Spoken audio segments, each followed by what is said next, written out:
1999 ভরা গ্রীষ্ম, কার্গিলের শান্ত উপত্যকা সেনা জওয়ানদের রক্তে ভিজে গিয়েছিল।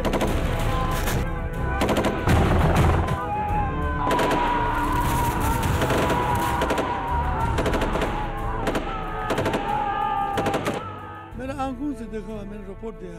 फौज के साथ हम इधर से वॉलंटियर हम 2 आदमी गया, उसमें देखा तो 6 बंदे नजर आए मेरे को। हम फौज के साथ 2 महीने बैठा, 2 महीने। এখান থেকেই ঘটনার শুরু, যখন দুই রাখাল পাকিস্তানি অনুপ্রবেশকারীদের প্রথম দেখেছিল।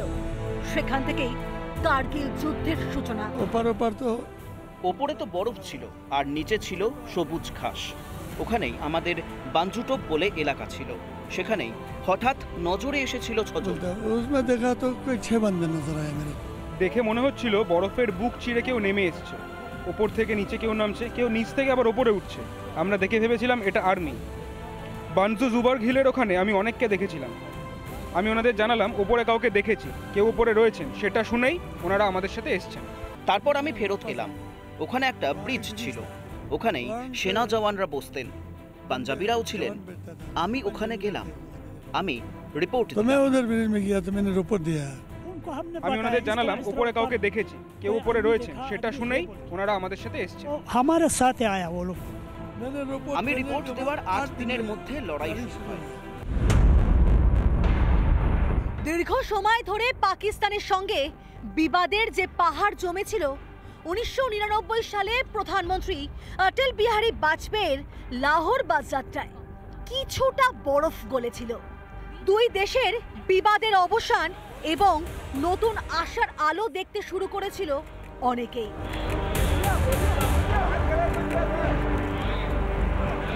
28 মে 1998 পাকিস্তান নিজেদের মাটিতে 5 নিউক্লিয়ার টেস্ট করে, যা উপমহাদেশে শক্তির কেন্দ্রস্থলের পরিবর্তন ঘটায়। 21 ফেব্রুয়ারি 1999 অটল বিহারী বাজপেয়ী এবং নওয়াজ শরীফের মধ্যে লাহোর চুক্তি স্বাক্ষরিত হয়। এটা সবটাই হয়েছিল অটল বিহারী বাজপেয়ীর লাহোর বাস যাত্রার পরে। যখন দুই রাষ্ট্রপ্রধান নিজেদের হাত মেলাচ্ছিলেন, তখন পাকিস্তানি সেনা ও অনুপ্রবেশকারীরা লাদাখের জমি দখল করে বসেছিল। যদিও ভারত ও পাকিস্তানের সম্পর্কের মিষ্টতা বেশি দিন টেকেনি। প্রধানমন্ত্রী বাজপেয়ীর লাহোর যাত্রার মাসখানেক পরে পাকিস্তানের সেনা কার্গিলের মাটিতে প্রবেশ করে। এই অপারেশনের মাথা ছিলেন পারভেজ মুশাররফ। পাকিস্তান আর্মি জেনারেল পারভেজ মুশাররফ চেয়েছিলেন শ্রীনগর যে জায়গাগুলি চিরকাল উপেক্ষা করেছে সেই জায়গাগুলি দখল করে রাত চালাতে। এই এলাকাগুলিতেই ভারতীয় সেনা শীতকালে পৌঁছতে পারত না। কার্গিলের যুদ্ধ ছিল সম্মান ও ত্যাগের সাক্ষী। এটা ভারতীয় সেনার ইতিহাসে এক অবর্ণনীয় বীরগাথা।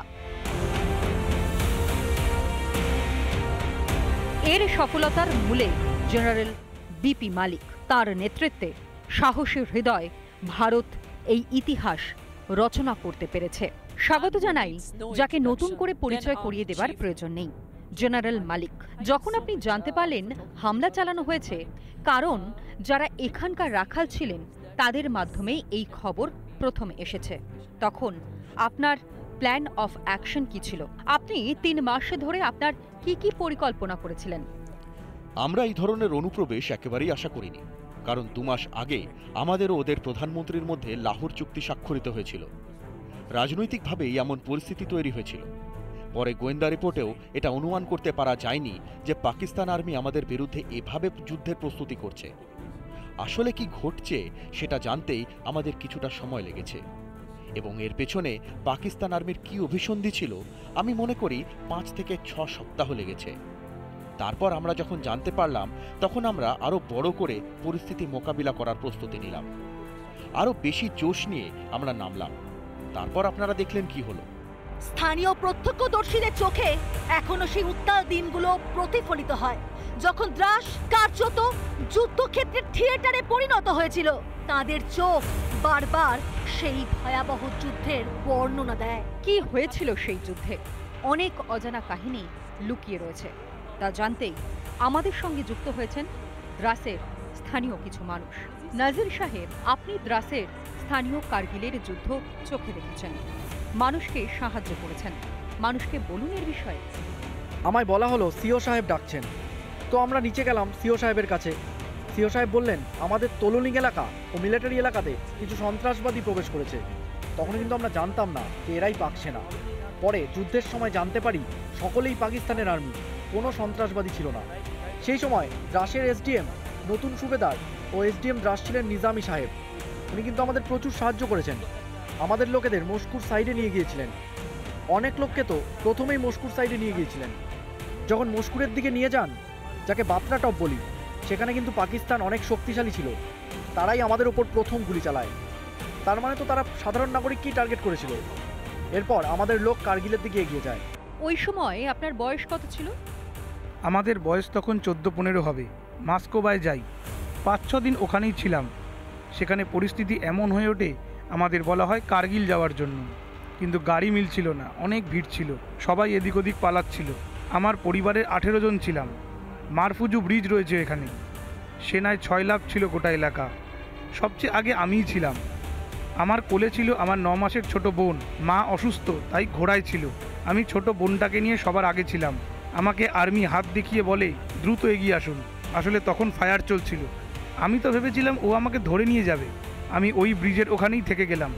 আমার চারদিকে গুলি চলতে থাকে। শর্টকাট রাস্তা ধরে বাড়ি এলাম। পরের দিন পুরো পরিবার এখান থেকে চলে যায়। আমি আর বাবা ছিলাম শুধুমাত্র।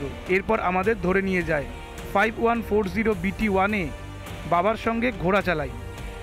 রাতের অন্ধকারে যুদ্ধবিরতি হলে খাবার আনতে যেতাম। শুধুমাত্র সিনিয়র লিডারদের যোগদানের কারণে এই যুদ্ধ জয় হয়নি। এর পিছনে একাধিক জুনিয়র লিডারের আত্মবলিদানও জড়িয়ে রয়েছে। তোলুলিং পর্বতের বেসে রয়েছে কার্গিল ওয়ার মেমোরিয়াল, যা যুদ্ধক্ষেত্রের অন্যতম রণভূমি ছিল। এটা শুধুমাত্র শহীদ সেনা জওয়ানদের প্রতি শ্রদ্ধা জ্ঞাপনের স্থল নয়, এটা সাহসের অনুস্মারক, যে বীরগাথা আমাদের একত্রিত করে। আমাদের সঙ্গে রয়েছেন সুবেদার মেহের সিং, যিনি 13 জকরভের অংশ ছিলেন, যিনি পরে বীরচক্র সম্মানে ভূষিত হন। সেই সময় যুদ্ধে অংশ নিয়েছিলেন, ঠিক কি দেখেছিলেন? আপনার কোম্পানি কমান্ড্যান্ট পরে পরিচিত মুখ হিসেবে উঠে আসেন। আমাদের পল্টন সিআইসিটি সফরের এলাকায় ছিল। আচমকা কার্গিলের পরিস্থিতি খারাপ হওয়ার কারণে আমাদের পল্টনকে যুদ্ধক্ষেত্রের অংশ হিসেবে জুড়ে দেওয়ার সৌভাগ্য অর্জন করি। 6 জুন আমরা ঘুমরি এরামের একটি জায়গায় পৌঁছই। 12 জুন এখানেই আমরা দ্রাস অ্যাটাক হেডকোয়ার্টারে পৌঁছই। এখান থেকে 13 জুন সূর্যোদয়ের আগেই টোলোলিঙ্ক পাহাড়ের দিকে চলতে শুরু করি। পুরো দিন চলার পর টোরাজ টানা রাইফেল কোচ করি। এরপর ব্রাভো কোম্পানি আর ডেল্টা কোম্পানিকে কিছুক্ষণ ধরে হামলার জন্য নির্দেশ দেওয়া হয়। 19 জুন সকালে টোললিং পাহাড়ে চলতে শুরু করি। পুরোটা দিন চলার পর সকালে রকি নাওয়ে পৌঁছই। ওখানে আমরা বিনা খেয়ে দিয়ে পুরো দিন কাটাই। শেষ লাইটের পরেই আমরা ফের চলতে শুরু করি। পয়েন্ট 5140 দিকে চলতে শুরু করি। সকালে দুর্গামাতার নাম নিয়ে পয়েন্ট 540 দখল নিই।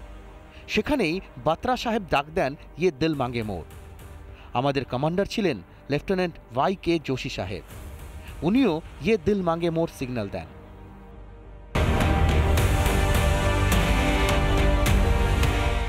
এটা শুধুমাত্র সেনাদের পরিবার নয়, গোটা দেশ গর্বে ফুলে উঠেছিল, যার পিছনে ছিল সাহসী যোদ্ধাদের আত্মবলিদান। এটা তখনকার দৃশ্য, যখন গোটা দেশ এক হয়েছিল ভারত বনাম পাকিস্তান যুদ্ধে অংশ নেবার জন্য। একাধিক প্রতিকূলতাকে উপেক্ষা করে যেভাবে সেনারা যুদ্ধে অংশ নিয়েছিলেন, তাই এখানে তুলে ধরা হয়েছে। এখন আমরা দেখছি দ্রাসে তৈরি ওয়ার মেমোরিয়ালে ভারতীয় সেনাবাহিনী তৈরি করেছে স্মৃতির রেঘর। এখানে রয়েছে পাক সেনাদের থেকে উদ্ধার হওয়া অস্ত্র, যা যুদ্ধের প্রতিটি কাহিনী নিখুঁতভাবে বর্ণনা করে। লাইব্রেরি রুমে রকেট, গ্রেনেড, লঞ্চার, এগুলো স্পিন্টার, যেগুলো শত্রুপক্ষ ব্যবহার করেছিল। একাধিক অস্ত্র দেখা যাচ্ছে। এর মধ্যে উল্লেখযোগ্য হল হেভি মোর্টার। এই হেভি মোর্টারের পাশে আমরা দেখছি পাকিস্তানের পতাকা। যা পাকিস্তানের কাছ থেকে বাজেয়াপ্ত করা হয়েছিল। এই ছবিতে আপনারা দেখছেন ভারতীয় সেনার 3 সার্ভিস, আর্মি, নেভি, এয়ারফোর্স। কারণ এই 3 সার্ভিস 1999 সালের কার্গিল যুদ্ধের অংশ হয়েছিল।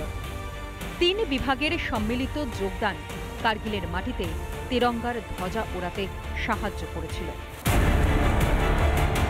যুদ্ধ শেষের পরে আমাদের সেনা শুধুমাত্র ভারতীয় শহীদ সেনাদের প্রতি শ্রদ্ধা জ্ঞাপন করেনি, মৃত পাকিস্তানি সেনাদের প্রতিও সমানভাবে শ্রদ্ধা জ্ঞাপন করে।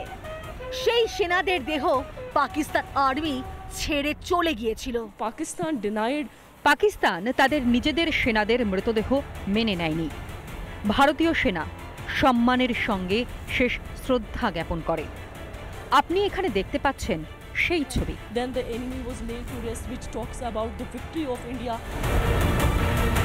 পাকিস্তানি সেনাদের শেষ শ্রদ্ধা জানিয়ে ভারতের স্পষ্ট বার্তা ছিল, ভারত যুদ্ধ শুরু করতে চায় না, কিন্তু যুদ্ধ শুরু হলে শেষ দেখে তবেই ছাড়বে।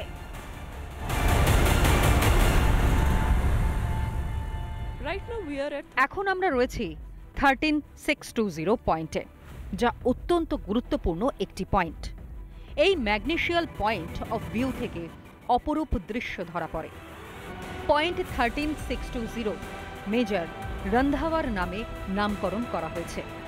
সেই মেজর রন্ধাওয়ার স্ট্যাচু আপনারা দেখতে পাচ্ছেন, যিনি 1965 যুদ্ধের একজন বীর যোদ্ধা ছিলেন। এই ব্যাটালিক সেক্টরে যুদ্ধ শুরু এক সময়, এখন স্থাপত্যের প্রতীকে পরিণত হয়েছে। এখানে একটি স্টেডিয়াম নামকরণ হয়েছে ক্যাপ্টেন মনোজ পান্ডের নামে, যিনি দেশের জন্য সর্বোচ্চ ত্যাগ করেছিলেন। এখন এটা দেশের নয়া প্রজন্মের জন্য তাদের ভবিষ্যৎ সুনিশ্চিত করার অন্যতম জায়গা। ওয়ার জোন থেকে গেম জোন অবধি রয়েছে সেনা জওয়ানদের অসামান্য কীর্তির কথা। এটা মনোজ পান্ডে স্টেডিয়াম তৈরি করে ভারতীয় সেনা। তার উদ্দেশ্যে সর্বোচ্চ সম্মান জ্ঞাপন করা হয়। এখানেই 1999 সালে ভারত বনাম পাকিস্তানে কার্গিলের যুদ্ধ হয়েছিল। মনোজ পান্ডে পরমবীর চক্রের মতো সর্বোচ্চ সম্মান পান। Not just cricket stadiums, but radio stations too stand as testaments of time. Kargil, যেখানে যোগাযোগ ব্যবস্থা একেবারেই ছিল না, এখন পরিকাঠামোগত উন্নয়নের কারণে গোটা এলাকায় ভোল বদলে গিয়েছে। স্থানীয়রা নিজেরাই কমিউনিটি রেডিও শুরু করেছেন। আমি প্রথমেই ভারতীয় সেনাকে ধন্যবাদ জানাই। ভারতীয় সেনার কারণেই কার্গিলে কমিউনিটি রেডিও স্টেশন স্থাপন করা সম্ভব হয়েছে। এমনকি 2 বছর হয়ে গেছে এই রেডিও স্টেশন। মূলত এই স্টেশন কমিউনিটি হিসাবেই চলে। আমরা মূলত এখানকার সংস্কৃতি, এখানকার ভাষাকেই প্রাধান্য দিয়ে থাকি। বিশেষ করে যুবদের জন্য, মহিলাদের জন্য প্রোগ্রামের ব্যবস্থা করা হয়েছে। এছাড়াও অনেক প্রোগ্রাম আমরা করে থাকি যা এই সমগ্র কমিউনিটির জন্য লাভজনক।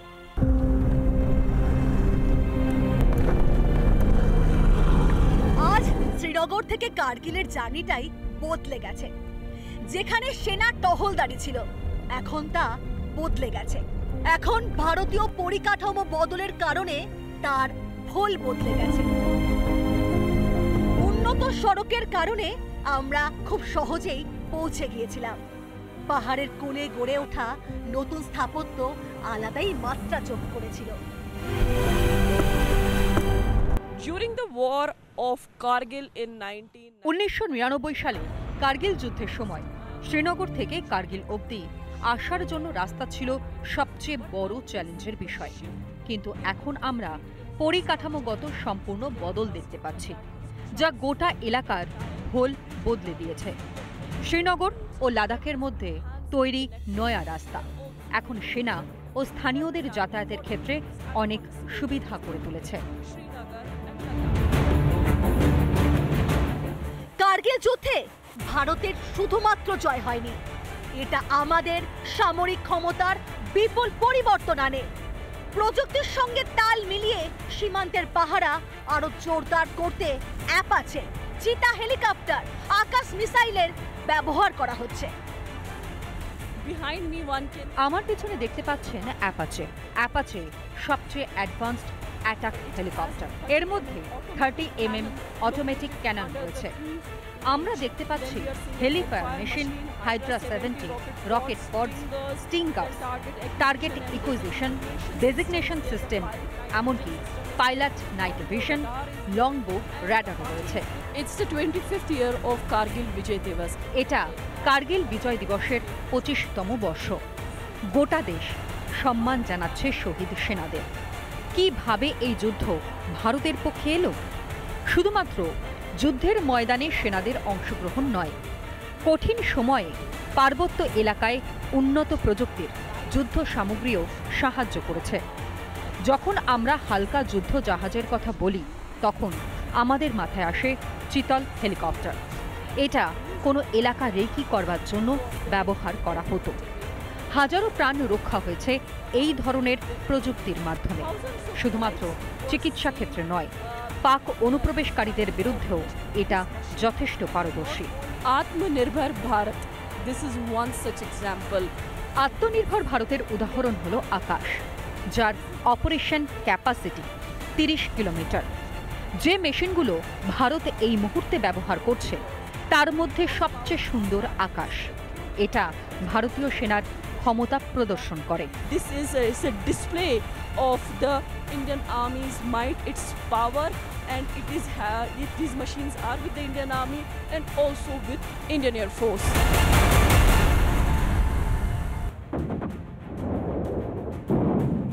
During the Kargil war, what played the most? মানুষ ছাড়াও কার্গিল যুদ্ধের সবচেয়ে বড় ভূমিকা ছিল বোফোর্সের, যা খুব দ্রুত যুদ্ধের ছবি বদলে দিয়ে গোটা কাহিনী ভারতের পক্ষে করে দিয়েছিল। এটাই ভারতের গেম বদলে দিয়েছিল। এটা ভারতের শস্ত্র বিভাগেরও একটা নিদর্শন, এমনকি উদাহরণস্বরূপ। Change the game and turn the war in favor of India. This relentless bombardment caused maximum enemy casualty, effectively neutralizing their defenses, and this is one such machine that tells you that the artillery power of India. যা আপনি কার্গিল সম্পর্কে রিপাবলিকের ক্যামেরার মাধ্যমে দেখলেন, এটা শুধুমাত্র audio বা video নয়, এটা নায়কের ভূমিকায় ভারতীয় সেনার প্রতিধ্বনি স্বরূপ। আপনাকে কোন ওয়ার হিরো অনুপ্রাণিত করে? বিক্রম বাত্রা। 1999 সালে আমার জন্ম হয়নি। আমার আত্মীয়রা বলেন আমাদের জীবন বাঁচিয়েছিল আর্মি। আমি তাদেরকে স্যালিউট জানাই। नकल का नहीं देख के हमारा जान बचाया था, मैं उनको सल्यूट करती हूँ। Thank you. এটা ভারতীয়দের কাছে স্মরণীয় দিন। আমার আপনার মতো 130 কোটি অপরিচিত মানুষকে সুরক্ষা দিতে নিজেদের প্রাণ উৎসর্গ করেছে ভারতীয় সেনা। তাদের উত্তরাধিকার বজায় রাখার অঙ্গীকার করছি আমরা। তাদের অসীম সাহসের কথা চিরকাল লেখা থাকবে রিপাবলিক বাংলা।